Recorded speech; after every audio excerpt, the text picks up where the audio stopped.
ভাই নমস্কার বন্ধুরা, তোমরা সবাই কেমন আছো? তো শীত চলে এসছে, তোমরা জানো যে আমরা জাল সেট করছিলাম। তো এখন জাল সেট করার পরে মাছ এখনো নদীতে আসেনি বলে আর নদীতেও আসা হচ্ছে না। এবার যেহেতু আমাদের তপসিয়ালের একটা নৌকা আছে, ছোটোখাটো ভাবে চলে যায়, তার জন্যই কিন্তু আজকের আমরা যাওয়ার পথে একটা ইলিশ জালের নৌকো দেখতে পেলাম এবং আমাদের প্রশ্ন রইলো সেই নৌকোর কাছে যে কি মাছ কেমন হচ্ছে। এই সেই নৌকোটা কিন্তু অনেক লম্বা। ও দা, ইলিশ হচ্ছে? ইলিশ হচ্ছে নাকি আজকে এসছো? না, বেরোয়নি। ইলিশ হচ্ছে না? এই ইলিশ হচ্ছে? এটা প্রথমবার জাল মারলে? মাছ পাবে, এনারাই সবে এসে জাল মারলো, মাছ পাবে, মাছ খাল থেকে পাবে এসে না। জাল মার ফেললো। কালকে নঙ্গর জালে পড়েছিল ইলিশ, 70 জালে মাছ দুটো। আমি শুধু জাল দেখেছিলাম ওখানে। আরে এই দেখো ইলিশ জালের বল দেখেছো?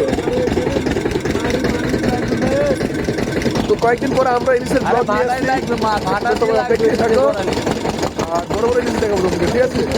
আবার আগের মতো ফিরে আসছে।